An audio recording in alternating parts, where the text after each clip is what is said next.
Area पे, और हमने आखिरी जो इलस्ट्रेशन टच की थी that was illustration number 10 and the topic was limiting factor with make और buy. Limiting factor decision making हमने पढ़ा कि अगर हमारे कोई एक रिसोर्स हमारा लिमिटिंग फैक्टर है तो प्रोडक्शन प्लानिंग हम किन स्टेप्स को फॉलो करेंगे। फिर हमने मेक और बाय या आउटसोर्सिंग ऑप्शन को डिस्कस किया, वो डिसीजन कैसे लिया जाता है। और थर्ड डिसीजन मेकिंग सिचुएशन जिसको हम डिस्कस कर रहे थे that was limiting factor with outsourcing option के लिमिटिंग फैक्टर भी है कि आप अपनी कंप्लीट डिमांड इन हाउस पूरा नहीं कर सकते, लेकिन आउटसोर्सिंग की ऑप्शन भी है कि आपके पास जो कमी रह जाएगी डिमांड की वो आप आउटसोर्सिंग के पूरा कर सकते हैं। तो यहाँ पे हमने आउटसोर्सिंग और इन हाउस प्रोडक्शन प्लान बनाना सीखा था। इलस्ट्रेशन 10 हमने इस पे की थी, इलस्ट्रेशन 11 हमें इसकी रिपीट एक्टिविटी करनी है, बट स्टिल किसी स्टूडेंट के जहन में कोई क्वेश्चन है पूछना चाहते हैं तो पूछिए। अच्छा, इलस्ट्रेशन 11 देखते हैं। लिमिटिंग फैक्टर विद मेक और बाय की ही इलस्ट्रेशन है और रिवीजन हमारी एक तरह की यहाँ पे होगी। Part A, which items should be produce in house and which items should be outsource. वही प्रोडक्शन और आउटसोर्सिंग प्लान बनाना है जी हमने। Wasim Limited makes 4 products, A, B, C, D. All 4 products are made on the same machines and the machine capacity for the year at Wasim's factory is 7,000 hours. However, it is able to obtain any of these products in unlimited quantities from an external supplier. मतलब outsourcing की option भी आ गई। यहाँ पे उसने limiting factor का जिक्र किया और यहाँ पे उसने आउटसोर्सिंग की ऑप्शन उसने डिस्कस कर दी। Budgeted data is as follows. Demand, sales demand क्या है ABCD की, ओपनिंग स्टॉक, क्लोजिंग स्टॉक क्या है, सेल प्राइस पर यूनिट क्या है, variable cost per unit in house क्या है, cost of external purchase outsourcing की कॉस्ट क्या है, machine hour per unit for in house production क्या है। अच्छा, यहाँ पे हमें प्रोडक्शन और आउटसोर्सिंग का प्लान बनाना है। अब तक हमने जितने सवाल किए हमें प्रोडक्शन, डिमांड और प्रोडक्शन का डाटा सेम होता था, ओपनिंग क्लोजिंग स्टॉक की फिगर नहीं अवेलेबल थी, तो यहाँ पे ओपनिंग क्लोजिंग स्टॉक की फिगर अवेलेबल है। तो हमें सेल्स को पहले प्रोडक्शन रिक्वायरमेंट में कन्वर्ट करना पड़ेगा, हमें कितने यूनिट्स प्रोड्यूस करने की जरूरत है, उसके बाद वो 4 स्टेप फॉलो करेंगे। एक्स्ट्रा कॉस्ट पर यूनिट जो आउटसोर्सिंग में आप पे कर रहे हैं, second step machine hour per unit जो हर यूनिट के लिए हमें चाहिए, third step extra cost per machine hour, fourth step production preference and then fifth step production preference के मुताबिक in house production and outsourcing plan. ये 5 स्टेप परफॉर्म करेंगे तो हमारा पार्ट ए का आंसर कंप्लीट होगा। लेकिन उससे पहले हमें सबसे पहले एक वर्किंग कर लेनी चाहिए जिसमें हम सेल्स डिमांड में ओपनिंग क्लोजिंग स्टॉक एडजस्ट करके प्रोडक्शन रिक्वायरमेंट डिटरमिन कर ले, क्योंकि यही वो यूनिट्स हैं जिनका हमें फिर इन हाउस प्रोडक्शन और आउटसोर्सिंग प्लान बनाना है। तो हम इलस्ट्रेशन नंबर 11, 4 प्रोडक्ट्स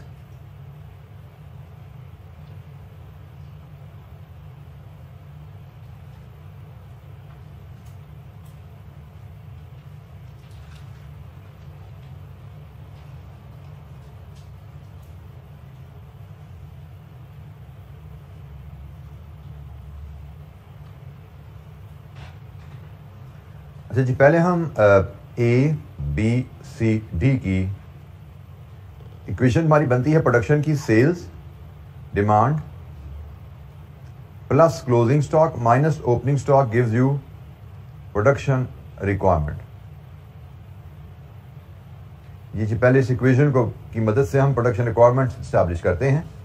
तो हमें डेटा अवेलेबल है। सबसे पहले ए की बात करें, ए की सेल्स डिमांड 7,500, ए का closing stock 1,500, opening stock 1,000, so A की प्रोडक्शन रिक्वायरमेंट 8,000, बी की सेल्स डिमांड 12,500, बी का closing stock, opening stock 2,500, so production 12,000। Similarly C 4,700 plus 2,500 minus 1,200, D 6,000 जी, B is 9,200 plus 2,800 minus 2,000। लीजिए जी, ये हमारे पास प्रोडक्शन रिक्वायरमेंट आ गई। चारों प्रोडक्ट्स की प्रोडक्शन रिक्वायरमेंट आ गई जो हमें बनाने हैं units to complete the sales demand. अब हमें पता है हमारे पास मशीन आवर लिमिटेड है, तो शायद हम ये सारी डिमांड पूरी नहीं कर पाएंगे प्रोडक्शन की। तो जैसे हमने डिसाइड किया था जो बना पाएंगे वो बनाएंगे, बाकी आउटसोर्स करेंगे।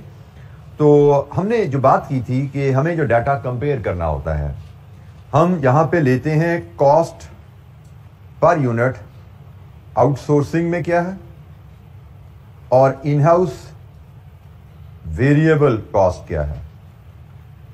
फिर हम एक्स्ट्रा कॉस्ट यहां से डिटरमिन करते हैं, मैं स्टेप पहले पूरे लिख लूं। फिर हम मशीन आवर पर यूनिट लाते हैं, फिर हम extra cost per machine hour लाते हैं जो कि ए और बी को डिवाइड करके आएगी, एंड देन हम प्रोडक्शन प्रेफरेंस बनाते हैं, इन हाउस प्रोडक्शन प्रेफरेंस बनाते हैं। हाईएस्ट वैल्यूज रैंक फर्स्ट, ये हमारा तरीकाकार है।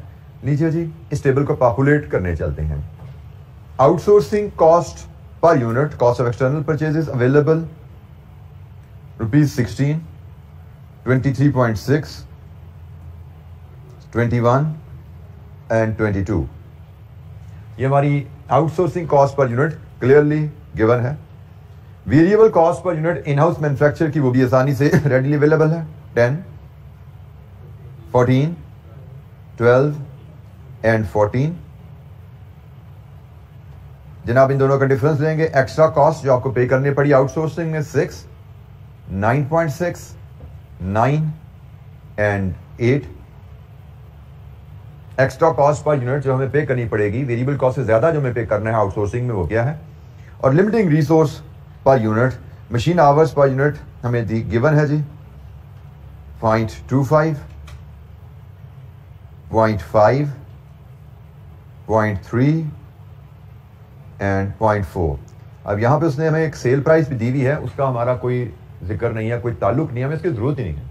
हमने सिर्फ वो डाटा पिक करना है जो हमें प्लान के मुताबिक चाहिए। दिस इज अवर प्लान, इसमें जो डाटा चाहिए हमने उठा लिया, इसके अलावा कोई डाटा अगर गिवन है, we are not interested in that.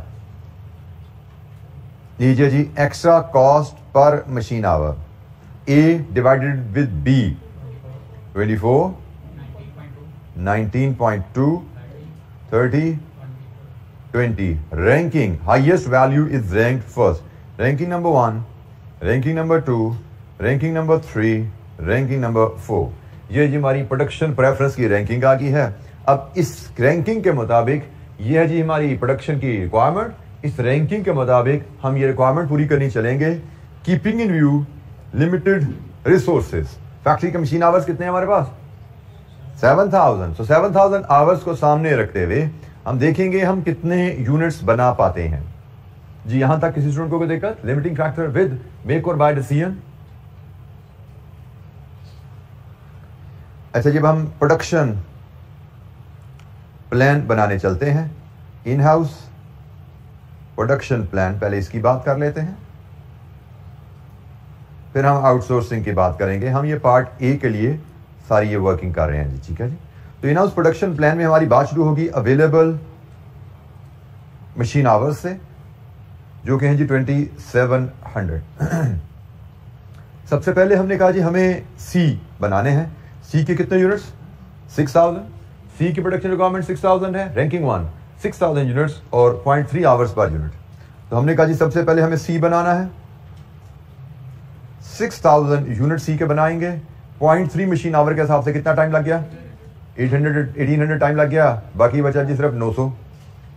Ranking 2 के मुताबिक फिर हमें बनाना है ए की डिमांड है जी 8000 यूनिट्स और टाइम लगता है 0.25। कितना टाइम चाहिए? 2000। हमारे पास तो सॉरी भाई 7000 है, मैं 2700 कहां से लिया है? 7000 टाइम है जी। तो बाकी कितना बचा? 5200। दोबारा वापस जी 8000 यूनिट्स इंटू 0.25 कितना टाइम लगा? 2000 है हमारे पास अभी। तो इसका मतलब हम ए भी बना सकते हैं पूरा। Produce a 8000 units into 0.25, 2000 hours लगे, ए भी पूरा बन गया। बाकी बचे 3200। ये भी कंप्लीट हो गया, ये भी हो गया। रैंकिंग 3 में 10000 की डिमांड है और टाइम है 0.4। मतलब टाइम टोटल कितना चाहिए बनाने के लिए? 4000। And we don't have the complete 4000 time available. इसका मतलब यहां पे क्या करेंगे? जितने बनते हैं, तो कितने बनते हैं? Produced D. तो जनाब 3200 आवर्स में 0.4 के हिसाब से 8000 यूनिट्स बनेंगे और ये 3200 आवर्स हमारे कंप्लीट कंज्यूम हो गए। That's it. ये हमारा इन-हाउस प्रोडक्शन फाइनल हुआ। हमारा सी भी कंप्लीट नहीं हुआ था अभी, और डी भी कंप्लीट नहीं हुआ था, और बी तो सारे का सारा रहता है। तो जनाब यहां से हमारा आउटसोर्सिंग प्लान भी बन जाता है। यहां से हमारा आउटसोर्सिंग प्लान बनता है। आउटसोर्सिंग प्लान जो बच गया वो आउटसोर्सिंग में चला जाएगा। तो एक तो जनाब डी है, 10,000 की डिमांड थी, 8,000 बना लिया, 2,000 यूनिट्स आउटसोर्सिंग में चले गए। और जो बी है वो तो सारे का सारा ही आउटसोर्स में जाना है। बी की डिमांड कितनी है? 12,000। बी की डिमांड 12,000 है, ये सारे का सारा आउटसोर्सिंग में जाएगा। लीजिए जनाब, ये हमारा प्लान रेडी। हमसे पूछा गया था कि जी बताइए प्रोडक्शन और आउटसोर्सिंग प्लान क्या है।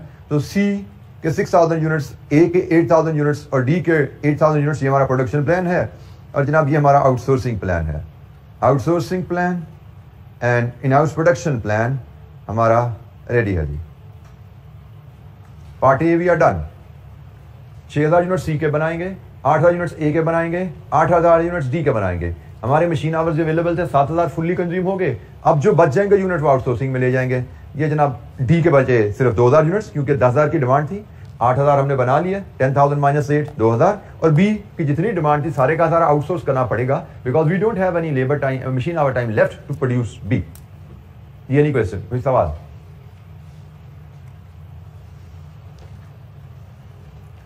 अच्छा जी, part B, what will be the total cost of budgeted requirement. Budgeted requirement की टोटल कॉस्ट क्या होगी? बड़ी सिंपल सी रिक्वायरमेंट है जी। हमने प्लान बना लिया है, इस प्लान के मुताबिक रिक्वायरमेंट बता देते हैं। हमारा प्लान है, मैं यहीं पे सिंपल कैलकुलेट कर लूंगा, मुझे अलग से इसको डिटेल बनाने की जरूरत नहीं है। टोटल कॉस्ट देखिएगा जरा बोर्ड पे। मेरा प्लान है सी के 6,000 यूनिट बनाने का। 6,000 यूनिट इन हाउस बनाने हैं। इन हाउस कॉस्ट क्या है सी की? Variable cost per unit 12 plus 8,000 units A के बनाने हैं मैंने। तो 8,000 यूनिट्स ए के बनाने हैं, ए की in house cost is 10 plus मैंने 8,000 यूनिट डी के बनाने हैं, डी की in house cost is 14। Then मैंने फैसला किया मुझे 2,000 यूनिट्स डी के आउटसोर्स करने हैं। तो 2,000 यूनिट डी की आउटसोर्सिंग कॉस्ट 22 और 12,000 मुझे यूनिट्स बी के भी आउटसोर्स करने हैं। बी की आउटसोर्सिंग कॉस्ट 23.6। लीजिए जी, ये हमारी टोटल कॉस्ट आ गई जो हमें काम करना है। ये हमारा प्लान है, ये हमारा इन हाउस 1 2 3 ये इन हाउस प्रोडक्शन है और ये आउटसोर्सिंग है। अकॉर्डिंग टू अवर प्लान हमारी total cost of these jobs क्या बनेगी? 591,200। लीजिए जी, we are done with part D as well. ये हमारा पार्ट बी कंप्लीट हुआ।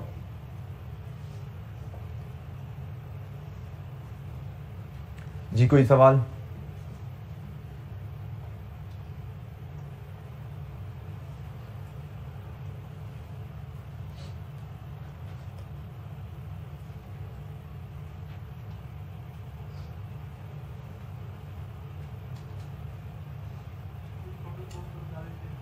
जी बेटा जो प्लान है उसके मुताबिक मैंने कॉस्ट बनाई। जो मैंने इन हाउस प्रोड्यूस करने हैं उसको मैंने यूनिट्स को वेरिएबल कॉस्ट से मल्टीप्लाई किया। जो आउटसोर्स करने हैं उसको आउटसोर्सिंग कॉस्ट से मल्टीप्लाई किया। जो प्लान मैंने बनाया था उस प्लान के मुताबिक मैंने देखा मेरी टोटल कॉस्ट क्या बनेगी। ये इन हाउस प्रोडक्शन का प्लान है, ये मेरा आउटसोर्सिंग का प्लान है। इन हाउस प्रोडक्शन प्लान को मैंने वेरिएबल कॉस्ट से मल्टीप्लाई किया, आउटसोर्सिंग के प्लान को आउटसोर्सिंग कॉस्ट से मल्टीप्लाई किया। टोटल कॉस्ट जो मैंने प्लान बनाया मेरी क्या है। इस प्लान के मुताबिक मैं कंप्लीट अपनी डिमांड कर पा रहा हूं और जब मैं प्रोडक्शन प्रेफरेंस के हिसाब से चल रहा हूं तो जॉब्स को, डिमांड को कंप्लीट करने के लिए ये मेरी लीस्ट कॉस्ट होगी। इस प्लान से, इस मिक्सचर के मुताबिक इतना इन हाउस करने से, इतना आउटसोर्स करने से तमाम जॉब्स, तमाम प्रोडक्शन कंप्लीट करने पे मेरी जो कॉस्ट आ रही है दैट विल बी मिनिमम। ये मेरी मिनिमम कॉस्ट होगी इस तरीका से काम करने में। और जहां पे मेरी कॉस्ट मिनिमम है वहां पे मेरा प्रॉफिट मैक्सिमम होगा। वही हमारा मैनेजमेंट अकाउंटिंग का मकसद होता है। हमने कॉस्ट को अपनी मिनिमाइज किया है और मिनिमाइज कॉस्ट का मतलब मैक्सिमाइज प्रॉफिट। जी कोई और सवाल यहां पे? जी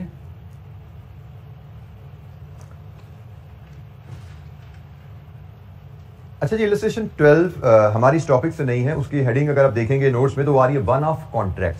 वन ऑफ कॉन्ट्रैक्ट कोई नया टॉपिक नहीं है बेसिकली, ये बिल्कुल रेलेवेंट कॉस्टिंग का एरिया है। रेलेवेंट कॉस्टिंग में जिस तरह के सवाल हमने किया था ना कि हमें एक ऑर्डर आया है, हमें उस ऑर्डर की प्राइस क्या कोट करनी चाहिए, या हमें कस्टमर ने एक ऑफर किया इस प्राइस में मेरी प्रोडक्ट बना दो, हमें क्या वो प्राइस ऑर्डर एक्सेप्ट करना चाहिए या नहीं करना चाहिए, इस तरह का सवाल हमने रेलेवेंट कॉस्टिंग में एग्जांपल्स हमने देखी हैं। ये बिल्कुल वैसे ही है। आपने इसकी रिक्वायरमेंट अगर पढ़ें, calculate the minimum contract price that Majid limited could accept to break even using the relevant costing technique.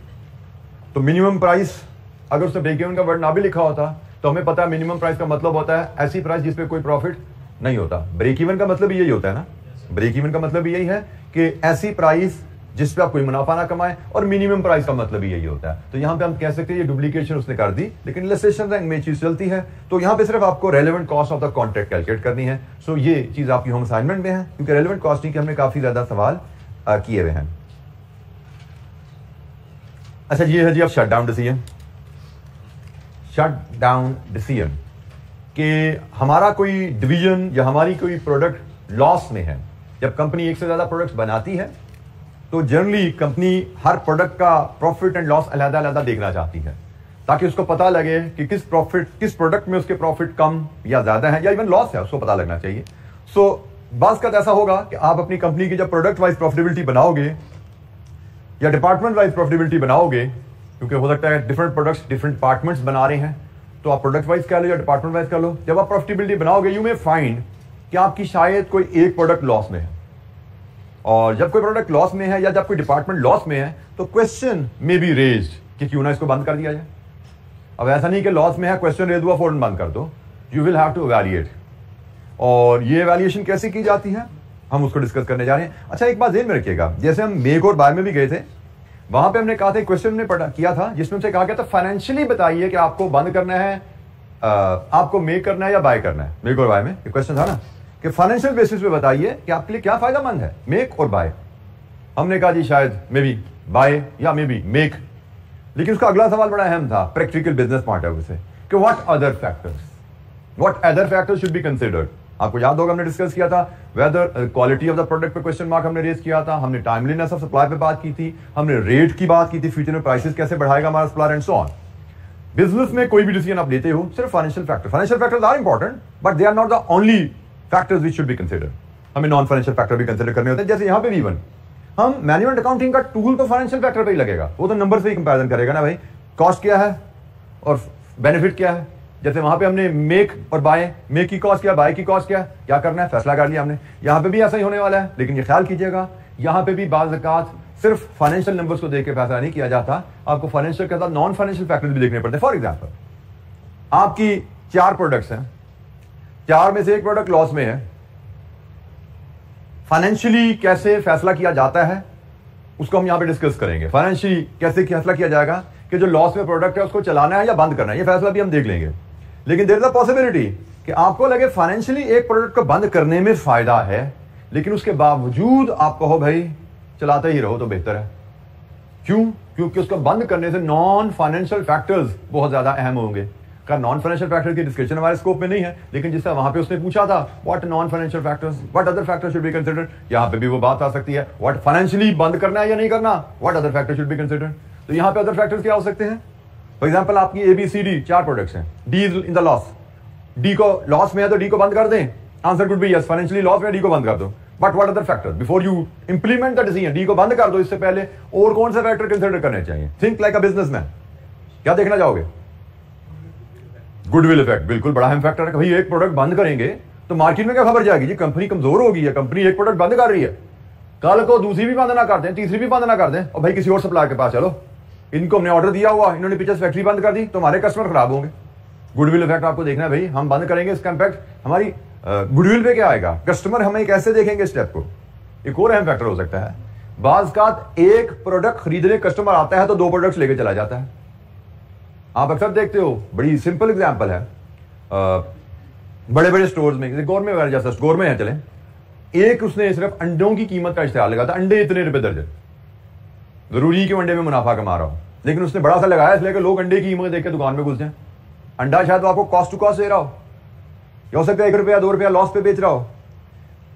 उसका मकसद क्या है कि मेरी दुकान में जब ग्राहक आएगा सिर्फ अंडे लेने तो रुकेगा, वो 4 चीजें और भी लेगा, तो उन 4 चीजों अंडे की वजह से मेरी 4 चीजें भी बिक रही हैं। अब अगर कोई सोचे जी अंडे लॉस में मैं बेचता हूं तो क्यों ना अंडों की सेल बंद कर दी जाए। Impact of one product on other product sale, this is also another important factor when we talk about shut down any product. So इस तरह का सवाल आपको पूछा जा सकता है एंड बी प्रिपेयर्ड। जरूरी नहीं कि आपसे सवाल में जो चीज पूछी जाए वो आपने जरूरी कहीं पे पढ़ी हो, लिखी हुई या क्लास में डिस्कस हुई हो, लेकिन बेसिक असूल याद रखो, if you will start thinking like a businessman, जैसे सामने आपने बोला ना गुडविल, कहीं पढ़ा तो नहीं था अभी आपने, मैंने तो नहीं बताया था आपको, आपने खुद थोड़ा सोच के बोल दिया। तो एग्जाम में भी इस चीज के लिए तैयार है ना, कोई चीज आएगी उसका मतलब ये नहीं कि हम कुछ नहीं कर सकते उसका। 2-3 नंबर का अगर पार्ट ऐसा आ भी जाता है, वी कैन ऑलवेज थिंक यार मैं कारोबार कर रहा हूं तो क्या चीज मुझे देखनी चाहिए, इसका क्या क्या असरात और हो सकते हैं। तो जैसे आपने गुडविल का दूसरा इंपैक्ट मैंने आपको बता दिया कि एक प्रोडक्ट को बंद करने का impact on the sale of other products, this is also critical. तो एनीवेज जी, हमने जब भी प्रोडक्ट को, लॉस मेकिंग प्रोडक्ट को वैल्यूएट करना है कि उसको चलाएं या बंद करें, हमें 2 वैल्यूज को कंपेयर करना होता है। We have to compare following 2 values to take the decision. वो 2 वैल्यूज कौन सी हैं? 2 वैल्यूज जिनको हमें कंपेयर करना है। एक, बेनिफिट ऑफ शटडाउन। शटडाउन करने का फायदा क्या है जनाब? शटडाउन करने का फायदा होता है fixed cost that can be saved, avoidable fixed cost, attributable fixed cost. ये हमारा शटडाउन का फायदा है। और शटडाउन का नुकसान क्या है कि हम जो कंट्रीब्यूशन कमा रहे थे उस प्रोडक्ट को बेच के वो हम लूज कर जाएंगे। हम जो कंट्रीब्यूशन कमा रहे थे उसको हम लूज कर जाएंगे। तो कंट्रीब्यूशन क्या होता है? सेल्स माइनस वेरिएबल कॉस्ट, और ये आपकी एट्रीब्यूटेबल फिक्स्ड कॉस्ट है। फॉर एग्जाम्पल, आपने कहा मैं एक प्रोडक्ट बना के बेच रहा हूं, से टोटल रेवेन्यू मेरा उस प्रोडक्ट से 10,000 का है, मेरी टोटल वेरिएबल कॉस्ट वहां पे 6,000 है, मैं इस प्रोडक्ट के बेच के 4,000 मुनाफा कमा रहा हूं, और इस प्रोडक्ट का जो एट्रीब्यूटेबल फिक्स्ड कॉस्ट है वो 6,000 रुपए है, मेक इट 5,000। अगर आप प्रोडक्ट बंद करोगे आप ये 4,000 नहीं कमाओगे, ऐसा ही है ना? बंद करोगे ना, ये सेल होगी ना वेरिएबल कॉस्ट होगी। ये 4,000 जो आपकी जेब में आ रहे थे नेट गायब हो जाएगा, लेकिन यहां पे जो 5,000 आपकी जेब से जा रहा था वो भी तो बच जाएगा ना। तो सेविंग आपकी 5,000 की है, लॉस आपका 4,000 का है। तो नेट डिसीजन क्या है? शट डाउन कर दो। तो बड़ा सिंपल सा डिसीजन है जी। अगर बेनिफिट्स आपके कॉस्ट से ज्यादा हैं, आपका डिसीजन है शट डाउन कर दो। लेकिन अगर आपके बेनिफिट्स कॉस्ट से कम हैं तो आपका डिसीजन है शट डाउन ना करो। और यहां पे ख्याल रखना है, हम सिर्फ एट्रीब्यूटेबल फिक्स्ड कॉस्ट को कंट्रीब्यूशन से कंपेयर कर रहे हैं। इसकी प्रेजेंटेशन एक अल्टरनेटिव भी दी जा सकती है।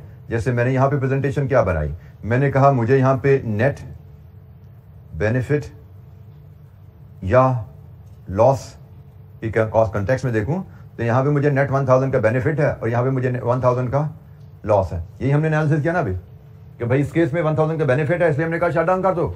इस केस में शट डाउन करने में नेट नुकसान है 1,000 का, हमने कहा नुकसान, इसको ना बंद करो। अल्टरनेटिवली कहीं ना कहीं ये प्रेजेंटेशन असूल याद रखना यही रहेगा, लेकिन कहीं आपको प्रेजेंटेशन ऐसे भी दी जा सकती है कि जी कॉस्ट जो हम अवॉइड करेंगे वो हमारी 5,000 जमा 6,000 11,000 है, ये कॉस्ट हम अवॉइड करेंगे, और जो रेवेन्यू लॉस आएगा वो हमारा 10,000 है। तो नेट सेविंग 1,000, नेट वही 1,000 की सेविंग है। तो आप इसको 5 और 4 का डिफरेंस 1,000 शो कर दो, या 11 और 10 का डिफरेंस 1,000 शो कर दो। असूल यही है, प्रेजेंटेशन जैसे मर्जी करो। ये मैंने सिर्फ इसलिए बताया कि आपको एग्जामिनर के एक सोल्यूशन में कहीं ये प्रेजेंटेशन हो सकता है नजर आ जाए, परेशान हो जाए, कोई नया असूल आ गया शायद। असूल नया नहीं है, आप इस तरीके से निकालो नेट सेविंग 1,000 है, आप इस तरीके से निकालो नेट सेविंग 1,000 है। ये वैल्यू 1,000 है जिसको देख के फैसला कर रहे हो, वो 1,000 आप इस तरीके से निकाल लो, वो 1,000 आप इस तरीके से निकाल लो, इट डज नॉट मैटर। तो एग्जाम हम तो क्वेश्चन जो करेंगे क्लास में इसी तरीके से कर रहे होंगे, लेकिन एग्जामिनर का सोल्यूशन आपको कोई ऐसे भी मिल सकता है। तो कोई वरी नहीं करना। I think now you can relate, इन दोनों में कोई फर्क नहीं। आप कॉस्ट को रेवेन्यू में से यहां लेस कर दो या कॉस्ट को यहां पे ऐड कर दो, एक ही बात है। यहां पे ऐड करोगे ये 11 हो जाएगा और ये वैल्यू यहां पे रेवेन्यू की 10 आ जाएगी। 11 माइनस 10 1,000 का net benefit. And similarly this activity can be done for this portion as well. 3 जमा 4 7,000, सॉरी 3 जमा 6 9,000, ये 6 है, ये 3 है, 9,000, और यहां पे 10,000। तो इधर यहां पे 1,000 का नुकसान है कि भाई अगर हम बंद करते हैं तो हमारी बचत, वेरिएबल कॉस्ट सारी बचेगी, अवॉइडेबल कॉस्ट, फिक्स कॉस्ट भी सारी बच जाएगी। तो हमारी फिक्स कॉस्ट और वेरिएबल कॉस्ट 9,000 और रेवेन्यू हमारा लॉस हो जाएगा 10,000। नेट हमारा सेविंग नहीं, नेट हमारा लॉस है। डिसीजन वही है, लेकिन प्रेजेंटेशन में भी डिफरेंट।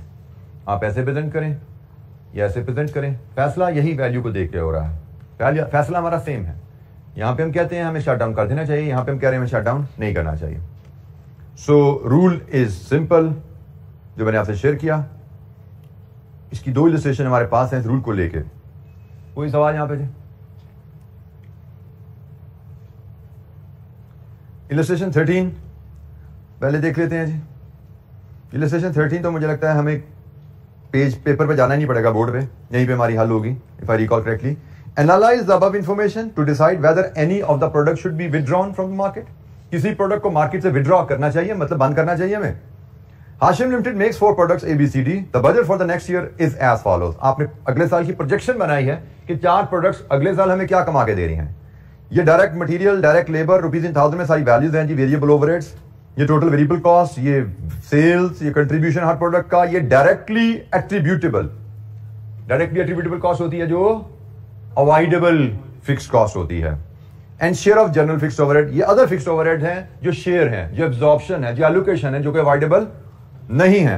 ये अदर फिक्स्ड कॉस्ट है, तो कंट्रीब्यूशन में से टोटल फिक्स्ड कॉस्ट करो, ये भी प्रॉफिट में है, ये लॉस में है, ये भी प्रॉफिट में है, ये लॉस में है, ये भी प्रॉफिट में है। इसका मतलब जो तो प्रोडक्ट प्रॉफिट में है ना, उसको उसकी तो टेंशन ही नहीं है। टेंशन किसकी है? उसने कहा जो लॉस में है। उसने हमसे पूछा कोई प्रोडक्ट इनमें से बंद करनी है, तो कोई से मुराद बी और डी में से कोई प्रोडक्ट बंद करनी है। जो तो प्रॉफिट्स में है ना प्रोडक्ट, उनका तो क्वेश्चन नहीं है ना। कोई प्रोडक्ट बंद करनी है मतलब बी और डी में से कोई बंद करनी है। ये हमारा सवाल है। आगे बढ़े, क्या लिखा हुआ है? Product B and D are expected to give losses, company is thinking to discontinue these. दोनों को बंद करने का सोच रही है। In the above budget directly attributable fixed costs are cash expenditure that are directly attributable to each individual product. These costs would be saved if operations of the product to make and sell products are discontinued. अब again ये जुमला जो यहां से लेके यहां तक लिखा गया है, किसी एग्जाम क्वेश्चन में शायद ये जुमला ना लिखा जाए। इलस्ट्रेशन है ना, आपको सिखाने के लिए बताया गया। मैं आपको पहले बात बता चुका हूं, एट्रीब्यूटेबल कॉस्ट अवॉइडेबल होते हैं। वही जुमला सारा इसने यहाँ पे कहानी लिखी है। एग्जाम में जुमला नहीं मिलेगा आपको, क्योंकि एग्जाम में इट विल बी एक्सपेक्टेड कि आपको पता हो कि attributable fixed cost avoidable fixed cost होती हैं। तो जनाब यहाँ पे हमने असूल क्या पढ़ा है? हमने असूल पढ़ा है कि हम कंपेयर करते हैं 2 वैल्यूज। कौन कौन सी 2 वैल्यूज? अवॉइडेबल फिक्स्ड कॉस्ट को कंट्रीब्यूशन के साथ। तो जनाब यहाँ पे ये है अवॉइडेबल फिक्स्ड कॉस्ट और ये है जी इनका कंट्रीब्यूशन। अवॉइडेबल फिक्स्ड कॉस्ट हमने कहा जी ये सेविंग है जो हमें मिलेगी अगर हम कोई प्रोडक्ट डिसकंटिन्यू करेंगे, और ये नुकसान है अगर हम कोई प्रोडक्ट डिसकंटिन्यू करते हैं। तो देखो जनाब, अगर प्रोडक्ट बी डिसकंटिन्यू करते हो तो ये कंट्रीब्यूशन आपका लॉस हो जाएगा और ये 500 रुपए की बचत हो जाएगी। नेट क्या बना? 200 की बचत। अगर आप बी को डिसकंटिन्यू करोगे तो ये 500 की कॉस्ट सेव होगी। Cost saving is income. Cost saving is income. अगर बी को डिसकंटिन्यू करते हो, 500 की cost attributable fixed cost, avoidable fixed cost will be saved. तो 500 की इनकम है। और जब डिसकंटिन्यू करोगे तो डिसकंटिन्यू करने से जो आप इनकम कमा रहे थे दैट विल बी लॉस। तो loss of income is a cost. So 300 रुपए की कॉस्ट इसको बंद करने में, 500 की इनकम इसको बंद करने में, नेट 200 की इनकम। So your decision is discontinue about B. Net आपको सेविंग है या आपको कॉस्ट है? तो हमने कहा जी बी में तो नेट हमें सेविंग है 200 की। इसका मतलब बी में हम कह रहे हैं इसको तो डिसकंटिन्यू करो, बी को तो डिसकंटिन्यू करो, क्योंकि इसमें हमें नेट 200 की सेविंग है। अब आइए डी पे। डी में वैसे तो ओवरऑल इसमें भी लॉस ही है। हमने कहा जी लॉस है, बंद करें तो क्या होगा? बंद करने से ये 700 की इनकम जो हम कमा रहे हैं डी को बेच के, this income will be lost cost. और बंद करने का फायदा क्या है? सिर्फ 600 की कॉस्ट बचेगी हमें। डी को हमने ये कॉस्ट भी चार्ज की है, लेकिन क्या ये कॉस्ट बचेगी डी बंद करने से? This is share of general expenses, this is not attributable, this is not avoidable. D को बंद करने से ये पूरा कॉलम नहीं उड़ जाएगा। डी को बंद करने से हमें सिर्फ ये कॉस्ट है जो बचेगी। सो ये हमें सेविंग होनी है, ये हमारा है। नेट में हमें 100 का यहां पे लॉस है, तो इसका मतलब है यहां पे हमें we should continue, only B should be discontinued. ये हमारा डिसीजन है यहां पे। क्योंकि हम यहां पे देख सकते हैं कि डी का लॉस इसके अपने डायरेक्ट खर्चों या रेवेन्यू की वजह से नहीं है। डी का नुकसान बेसिकली जनरल ओवरहेड की वजह से आ रहा है। मैं जिस बिल्डिंग में हूं, बिल्डिंग का किराया जो है इसको चार्ज कर रहे हो। अब बिल्डिंग का किराया चार्ज हो रहा है तो डी बंद करने से किराया बंद हो जाएगा? किराया तो बंद नहीं होगा, किराया तो जाता रहेगा। तो अगर किराया जाता ही रहेगा तो इस किराए को छोड़ो, तो इस किराए के अलावा तो डी 100 रुपया कमा रहा है ना। इस किराए को छोड़ दें जिसका डी से कोई ताल्लुक नहीं है, ऐसा ही है ना। डी के बंद होने से किराया बंद नहीं होने वाला। तो अगर हम, इसका मतलब इस किराए का डी से कोई ताल्लुक नहीं है, इस किराए को अगर हम कंसीडर ना करने फॉर द टाइम बीइंग, तो डी तो आपके लिए 100 रुपया कमा रहा है। तो डी को बंद करने से तो कंपनी का लॉस 100 रुपया और बढ़ जाएगा। प्रोडक्ट में तो आपको लग रहा है जी प्रोडक्ट का 700 लॉस है, असल में प्रोडक्ट का 700 लॉस नहीं है। प्रोडक्ट को बंद करने से कंपनी का लॉस 100 रुपया और बढ़ जाएगा। इसको बंद करने से कंपनी के लॉस में 200 रुपए की कमी आएगी या कंपनी के प्रॉफिट में 200 रुपए का इजाफा आएगा। इसको बंद करने से कंपनी के प्रॉफिट्स में 100 रुपए की कमी आएगी या कंपनी के लॉस में 100 रुपए का इजाफा आएगा। तो हम कह रहे हैं इसको बंद ना करो, इसको कंटिन्यू रखो, सिर्फ बी को बंद करना है। ये नहीं क्वेश्चन। कंट्रीब्यूशन जो हम एक प्रोडक्ट से कमा रहे हैं, प्रोडक्ट को डिसकंटिन्यू करने से वो कंट्रीब्यूशन हम लूज करेंगे। Loss of income is a cost, और प्रोडक्ट को बंद करने से उसकी एट्रीब्यूटेबल कॉस्ट हमें सेव होगी। This is income. So income क्या है बंद करने में, कॉस्ट क्या है बंद करने में, नेट इनकम है। हमने कहा जी बंद कर दो। इनकम क्या है बंद करने में, नुकसान क्या है बंद करने में, नेट नुकसान है, बंद ना करो, कंटिन्यू रखो। इसी कॉन्सेप्ट को लेके एक छोटी सी इलस्ट्रेशन है, illustration number 14, and I want you to apply your mind there. This is your class activity. इसमें क्वेश्चन का ध्यान से पढ़िएगा। Should plant be shut down for 1 year? क्या हम प्लांट को 1 साल के लिए बंद कर दें? कहानी सुन लीजिए मेरी तरफ से पहले, फिर आपको पढ़िएगा, सलीस ताकत पढ़ने में आसानी रहे और आसानी से आप इसको हल कर पाए। आप एक प्रोडक्ट बड़ी सक्सेसफुली बेचते आ रहे हैं, लेकिन एकदम इकोनॉमिक स्लंप आया, जिसकी वजह से आपको लग रहा है कि अगला 1 साल हम जितने यूनिट बेचते थे वो नहीं बेच पाएंगे, लेकिन साल बाद हालात फिर नॉर्मल हो जाएंगे। जैसे कोविड आ गया, अगला साल हम प्रोडक्ट नहीं बेच पाएंगे, उसके बाद हालात नॉर्मल हो जाएंगे। तो मैनेजमेंट सोचती है क्यों ना 1 साल के लिए प्रोडक्शन बंद ही कर दें। तो अब हमें असूल वही है कि अगर हम 1 साल प्रोडक्शन करें तो कितना कंट्रीब्यूशन कमाते हैं, बंद करने से वो कंट्रीब्यूशन लूज हो जाएगा। और अगर 1 साल हम बंद करते हैं तो how much fix cost we will be able to avoid. Fix contribution कितना नुकसान होगा बंद करने में, और बंद करने में कितनी फिक्स कॉस्ट हम सेव करेंगे, अवॉइडेबल फिक्स कॉस्ट क्या है, वही असूल पे है। आपने इसको जज करना है। पढ़िए सवाल और फिर बताइए 2 relevant values. Illustration 14 is on page 286.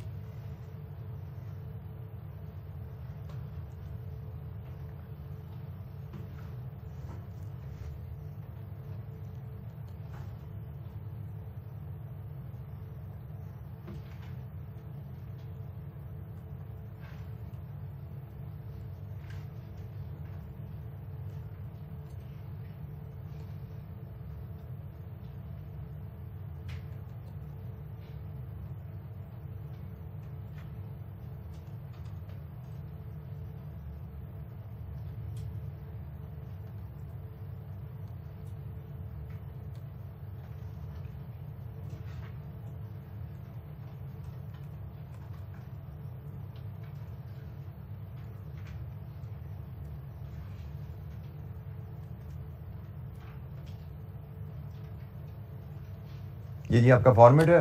आपको एक्सपेक्टेड कंट्रीब्यूशन नेक्स्ट ईयर में जो आप कमा सकते हैं वो निकालना है, और avoidable fix cost next year में क्या है वो आपको डिटरमिन करनी है। शॉर्ट टर्म के केस में कंट्रीब्यूशन आप लूज करोगे, फिक्स कॉस्ट आप सेव करोगे, नेट आपको सेविंग है या कॉस्ट है उसके ऊपर आपने डिसीजन देना है। ठीक है जी, तो ये आपने कंप्लीट कीजिए।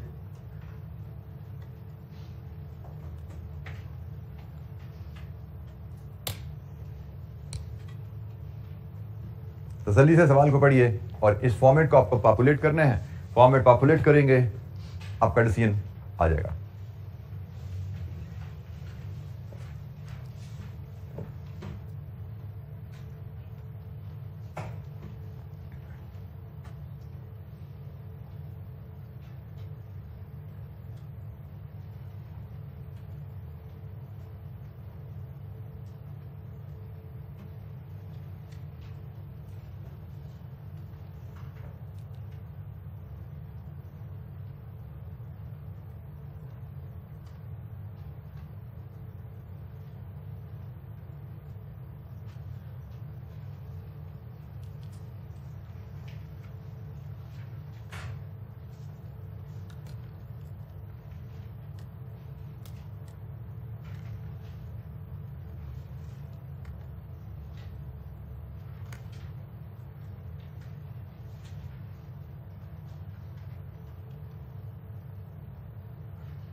जी जनाब, expected contribution in next year. अगर आप प्रोडक्शन कंटिन्यू करें तो क्या कंट्रीब्यूशन कमाएंगे अगले साल?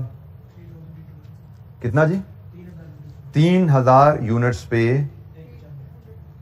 कंट्रीब्यूशन पर यूनिट आपका होगा प्राइस 100 माइनस वेरिएबल कॉस्ट 35। तो जनाब कंट्रीब्यूशन यहां से आपका 190 5,000। अगर आप एक साल कंटिन्यू करें तो 1,95,000 का कंट्रीब्यूशन जो आपने कमाना था बंद करने की जरूरत में ये नुकसान होगा आपका। और अवॉइडेबल फिक्स कॉस्ट, कितनी फिक्स कॉस्ट बचा पाएंगे जी? फिक्स कॉस्ट कितनी बचा पाओगे? कितना fix cost saving? Fixed cost saving आपको पता लगेगी कि अगर आप कंटिन्यू करते हो तो करंट फिक्स्ड कॉस्ट आपकी क्या है, current fixed cost per year आपकी क्या है। और अगर आप शट डाउन करते हो, fixed cost per year with shut down से जीरो तो नहीं हो रहे ना? शट डाउन से आपकी फिक्स्ड कॉस्ट कहां पे आ जाएगी? This should give you saving, this should give you saving. Current fixed cost क्या है आपकी, और अगर आप शट डाउन कर दो तो फिर फिक्स्ड कॉस्ट क्या रहेगी? तो करंट फिक्स्ड कॉस्ट तो 30,000 इंटू 8, नॉर्मल प्रोडक्शन 30,000 है, एब्जॉर्प्शन रेट 8 रुपए पर यूनिट है, ये तो है 2,40,000। और अब बताइए कि अगर आप बंद कर दे फैक्ट्री एक साल के लिए तो फिर आपकी फिक्स्ड कॉस्ट क्या होगी? If the plant is shut down the fixed cost will be 60,000 during next year. लेकिन will this be all? The answer is no. 66,000 के अलावा 24,000 की एडिशनल कॉस्ट भी लगेगी आपको शट डाउन करने में। तो जनाब अगर आप चलाते रहते हो तो अगले साल की कॉस्ट क्या है? अगर बंद करते हो तो अगले साल की कॉस्ट क्या है? अवॉइडेबल सेविंग, ये 90,000 है, तो सेविंग आपकी है 150,000। तो जनाब सेविंग 150 है आपकी,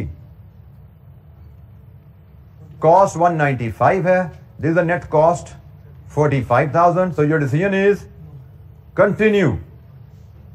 आपका डिसीजन है चलाते रहिए, बेशक लॉस नजर आ रहा है लेकिन चलाते रहने में ही फायदा है।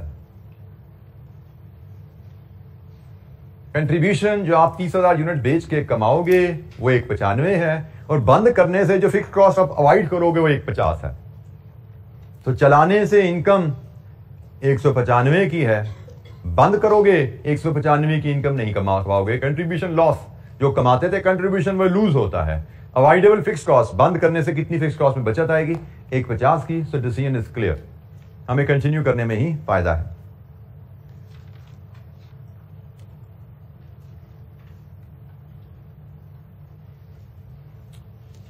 जी कोई सवाल?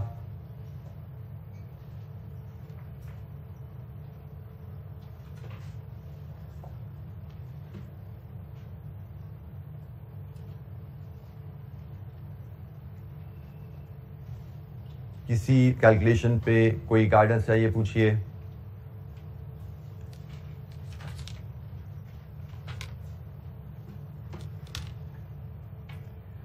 अच्छा जी, हमारी लास्ट टूल बड़ा सिंपल सा टूल है जी, फर्दर प्रोसेसिंग डिसीजन।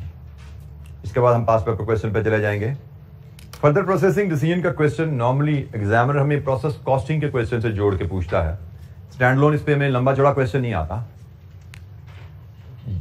हमें जॉइंट प्रोडक्ट के कॉन्टेक्स्ट में यह सवाल पूछा जाता है कि आपने एक जॉइंट प्रोसेस से 2-3 प्रोडक्ट्स बनाई हैं और स्प्लिट ऑफ पॉइंट पे आपके पास ऑप्शन है, आप चाहें तो प्रोडक्ट को स्प्लिट ऑफ पॉइंट पे बेच दें, चाहे तो उनमें फर्दर वैल्यू ऐड करके हायर वैल्यू पे बेचें। दोनों ऑप्शन आपको दी जाती हैं। आई रिपीट, आपको ऑप्शन दी जाएगी जॉइंट प्रोडक्ट्स को चाहे तो स्प्लिट ऑफ पॉइंट पे बेच दें या चाहे तो फर्दर उनमें वैल्यू ऐड करके हायर प्राइसेस पे बेचें। तो हमसे क्वेश्चन यही पूछा जाता है कि क्या हमें जॉइंट प्रोडक्ट्स ABCD निकली हैं, इनमें से किसी प्रोडक्ट को फर्दर प्रोसेस करना चाहिए? और ये क्वेश्चन यकीनन हमसे पूछा जा रहा है जब हम स्प्लिट ऑफ पॉइंट पे पहुंच चुके हैं, मतलब जॉइंट प्रोडक्ट प्रोड्यूस हो चुकी हैं, फिर पूछा जा रहा है कि अभी बेचें या वैल्यू ऐड करके महंगा बेचें। असूल बड़ा सीधा सा है कि जब आप डिसीजन लेने जा रहे हो, पास्ट इज इररिलेवेंट। डिसीजन कब ले रहे हो? जब आपका स्प्लिट ऑफ पॉइंट पहुंच चुका है। स्प्लिट ऑफ पॉइंट आपका जिस प्रोसेस के एंड पे है, cost incurred up to split off point को हम क्या कहते हैं? Joint cost. Cost incurred up to split off point को हम कहते हैं जॉइंट कॉस्ट। और इस तरह के डिसीजन में joint cost is a past cost, irrelevant. क्योंकि स्प्लिट ऑफ पॉइंट आ चुका है, जॉइंट कॉस्ट इनकर हो चुकी है, उसके बाद हमसे पूछा जा रहा है आगे जाना कि नहीं जाना, यहीं पे बेच दें या आगे चलें। तो भाई पास्ट तो इररिलेवेंट है, ज्वाइंट कॉस्ट इररिलेवेंट। सिर्फ हमें यहां पे देखना क्या होता है, दो वैल्यूज कंपेयर करनी है। Incremental cost of further processing, आगे चलेंगे तो आगे खर्चा कितना आना है, और आगे चलेंगे तो आगे जाने से इंक्रीमेंटल रेवेन्यू कितना आना है। इंक्रीमेंटल रेवेन्यू क्या होता है, final sale value minus sale value और split off point. Split off point पे तो पहुंच गए हम। अब यहां से आगे जाओगे तो खर्चा कितना है, यहां से आगे जाओगे तो आगे एडिशनल इनकम कितनी है। स्प्लिट ऑफ पॉइंट पे खड़े हुए हो तो पिछला खर्चा भी आप इनकर कर चुके हो, और यहां पे जो चीज बिकती है, जिस प्राइस पे बिकती है, वो भी अचीवेबल है ना आपके लिए, उसके लिए कुछ करना तो नहीं है। तो इसलिए ये भी रेलेवेंट नहीं है, और ज्वाइंट कॉस्ट भी रेलेवेंट नहीं है, वो भी कॉस्ट है। तो हम क्या करेंगे, final sale value, value add करने के बाद प्रोडक्ट बिकती कितने की है, उसमें से सेल वैल्यू स्प्लिट ऑफ निकाल दो, इंक्रीमेंटल रेवेन्यू मिल जाता है कि भाई फर्दर काम करने का फायदा क्या हुआ, कितना एडिशनल कमाया। फॉर एग्जांपल आपको पता है फाइनल सेल वैल्यू 100 मिलती है, लेकिन स्प्लिट ऑफ पे भी 80 का बिकता है, इसका मतलब फर्दर प्रोसेसिंग की वजह से कितना कमाया, 20 रुपए। और फर्दर प्रोसेसिंग के लिए खर्चा कितना लगा से, 15 रुपए। व्हाट इज योर डिसीजन, क्या 15 रुपए खर्च करके 20 रुपए कमाना चाहते हो? Answer is yes. भाई 15 रुपए खर्च करके 20 रुपए कमाए जाते हैं, व्हाई नॉट, प्रोसीड, प्रोसेस करो। लेकिन अगर कहा जाए जी फर्दर प्रोसेसिंग पे 25 रुपए लगते हैं, फिर 20 रुपए कमाएंगे, what is your decision? No, further processing नहीं करनी। So rule is very simple कि भाई अगर तुम्हें फायदा है तो डिसीजन को यस करते हैं, अगर हमें नुकसान है तो से नो टू द डिसीजन। तो यहां पे मैं लग रहा है past is irrelevant, relevant costing का प्रिंसिपल यहां पे हमारे साथ चलता रहेगा। पास्ट इज इररिलेवेंट, हमने फर्दर प्रोसेसिंग में किन वैल्यूज को कंपेयर करके फैसला कर रहे हैं। जी एनी क्वेश्चन, कोई सवाल? दो बड़ी बेसिक इलस्ट्रेशन हमारे पास हैं फर्दर प्रोसेसिंग डिसीजन पे। जैसे मैंने कहा हमें जॉइंट प्रोडक्ट्स के साथ ही ये क्वेश्चन टेस्ट किया जाएगा, पास में भी शायद हमें एक क्वेश्चन जो मिलता है वो इसी तरह मिलेगा। फिलहाल हम ये बेसिक सी दो इलस्ट्रेशन हैं, इनको जरा देखते हैं। इलस्ट्रेशन नंबर 15 ये तो 1.5 लाइन की इलस्ट्रेशन है जी, ये तो मैं लगता है हम यहीं पे रिव्यू में इसको देख लेंगे। Should it be process further, product के बारे में सवाल किया जा रहा है। A joint product can be further processed at a cost of 25 रुपए, 25 रुपए की फर्दर कॉस्ट प्रोसेसिंग कॉस्ट लगाएं एंड सोल्ड फॉर 50,000, तो 50 रुपए की बिकेगी। Alternatively can be sold at split of for 20, otherwise आप स्प्लिट ऑफ पे 20 का बेच दो। जनाब हम देखेंगे हमारा इंक्रीमेंटल रेवेन्यू क्या है। इंक्रीमेंटल रेवेन्यू फर्दर प्रोसेसिंग का 50 माइनस 20 इट इज 30, और फर्दर प्रोसेसिंग कॉस्ट क्या है, इट इज 25। तो नेट 5 रुपए का फायदा है, नेट बेनिफिट है हमें फर्दर प्रोसेसिंग में। तो हमारा डिसीजन है प्रोसेस फर्दर प्रोसेस कर दो। वेरी सिंपल, सिंपली जो हमने रूल पढ़ा था उसकी इंप्लीकेशन कि फर्दर प्रोसेस करने में हमें एडिशनल पैसे क्या मिलते हैं, 30 रुपए, और ये 30 रुपए कमाने एडिशनल हमें खर्चा कितना करना पड़ेगा, 25 रुपए, तो नेट तो 5 का फायदा है। Very simple rule, further process कर दो।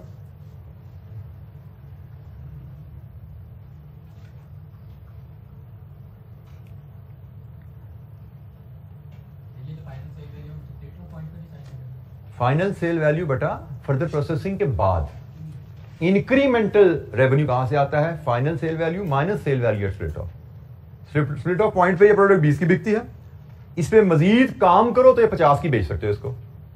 तो मजीद काम करने की वजह से कितना एडिशनल कमाया, 30 रुपए, और मजीद काम करने का खर्चा कितना है, 25 रुपए। मतलब 25 रुपए लगा के आप 30 रुपए ज्यादा कमा सकते हो, 20 की जगह 50 कमा सकते हो, 30 रुपए ज्यादा कमा सकते हो। लेकिन ये 30 रुपए ज्यादा कमाने के लिए खर्चा करना पड़ेगा कितना, 25 रुपए का। तो ये क्या वायबल है? असूल बड़ा सीधा सा है, हाँ जी फायदा है, हमें 25 रुपए लगा के 30 रुपए क्यों ना कमाए हम, जहां पे मुनाफा है हम जरूर करना चाहेंगे। अच्छा जी, इलस्ट्रेशन 16, इसमें भी रिक्वायरमेंट है जी, which of the product if any should the firm process further. Multiple products हैं, कोई प्रोडक्ट हमें फर्दर प्रोसेस करनी चाहिए। A firm makes 3 joint product DEF at a joint cost of 8 lakh, irrelevant. Joint cost, past cost, irrelevant. Joint cost are apportioned on the basis, उससे हमारा गर्जी कोई नहीं है। Product DEF weight in kgs at split off क्या है, further processing cost सिर्फ 2 ही product की है, इसका मतलब E भी हमें कंसीडर नहीं करना, हमें तो फर्दर प्रोसेसिंग को कंसीडर करना है ना। हमने सिर्फ D और F को कंपेयर करना है, क्योंकि E में फर्दर प्रोसेसिंग की ऑप्शन ही नहीं है। तो D फर्दर प्रोसेसिंग कॉस्ट क्या है और इनकी फाइनल सेल वैल्यू क्या है, an opportunity has arisen to sale all the product at split off. Split off point पे बेचा जा सकता है साहब को, उनकी वैल्यूज क्या है? तो जनाब ई तो फर्दर प्रोसेस होता ही नहीं है, तो प्रोसेसिंग के बाद भी उसने 240 डाला, यहां पे भी 240 है, इसको तो निकाल दो। मसला तो सिर्फ डी और एफ का है कि क्या इनमें से किसी प्रोडक्ट को हमें फर्दर प्रोसेस करना है। रूल बड़ा सिंपल सा है जो हमने अभी पढ़ा था। दो प्रोडक्ट्स को हम कंपेयर कर रहे हैं। कौन कौन सी दो प्रोडक्ट्स हैं जिनको हमने वैल्यूएट करना है? D and F. डेटा हमें ₹1000 में गिवन है, वही लेके चलते हैं। हम लिखेंगे हमारा फाइनल सेल वैल्यू क्या है, इसमें से लेस कर देंगे sale value at split off, हमें मिल जाएगा इंक्रीमेंटल रेवेन्यू। कि भाई फर्दर प्रोसेसिंग से इंक्रीमेंटल रेवेन्यू क्या आता है। इसमें इसको हम कंपेयर करेंगे कॉस्ट ऑफ फर्दर प्रोसेसिंग से, और फिर हम देख लेंगे नेट हमारे पास कॉस्ट आ रही है या सेविंग आ रही है, उसके मुताबिक हम फैसला दे देंगे हमें फर्दर प्रोसेसिंग करनी है या नहीं करनी। डी और एफ दो प्रोडक्ट्स को कंपेयर करना है। Final sale value further processing के बाद प्रोडक्ट डी कितने की बिकती है? 1960। और एफ कितने की बिकती है? 1200। अगर हम स्प्लिट ऑफ पे बेचें, डी कितने की बिकती है? 400। एफ कितने की बिकती है? 320। इसका मतलब इंक्रीमेंटल रेवेन्यू कितना है? 1560, 880। क्लियर है जी? अगर हम फर्दर प्रोसेसिंग करें तो हम कितना इंक्रीमेंटल रेवेन्यू डी से, कितना इंक्रीमेंटल रेवेन्यू एफ से कमाते हैं? इसको कंपेयर कर लो। कॉस्ट ऑफ फर्दर प्रोसेसिंग से डी की फर्दर प्रोसेसिंग कॉस्ट है 1600 और एफ की फर्दर प्रोसेसिंग कॉस्ट है 800। हमें नेट तो यहां पे नजर आ रही है कॉस्ट और यहां पे नजर आ रहा है बेनिफिट। तो हमारा डिसीजन क्या है? Only F should be processed further. Only F should be process further. असूल याद रखिएगा, उन असूलों को अप्लाई कर रहे हैं। टिल द टाइम हमारा दिमाग इन असूलों के साथ बिल्कुल ट्यून हो जाए, always open the book, read the note. भाई ये डिसीजन है, क्या असूल है, इस असूल के मुताबिक वैल्यूज लाओ। 2-3-4 दफा आप ये असूल देखोगे तो आपको ज़हन नशीन हो जाएंगे। इसके बाद आपको किसी क्वेश्चन में इंशाअल्लाह कोई दिक्कत नहीं हुआ करेगी। दिमाग शुरू से ही जो सोच है वो अप्लाई नहीं करनी शुरू कर देनी, क्योंकि अभी आपकी सोच डेवलप नहीं है, मैच्योर नहीं है। आप सोच लगाओगे, गलती होगी। सामने कागज रख के उसके असूल पढ़ो, अप्लाई करो। 1-2-3 दफा करने से आपकी चीजें क्लियर होना शुरू हो जाएंगी इंशाअल्लाह। आपको चीजें मेमोराइज होना शुरू हो जाएंगी। आज के लिए इतना ही। इंशाअल्लाह कल से हम प्रैक्टिस क्वेश्चन शुरू करेंगे इस चैप्टर के। ठीक है, थैंक यू वेरी मच। अस्सलाम वालेकुम।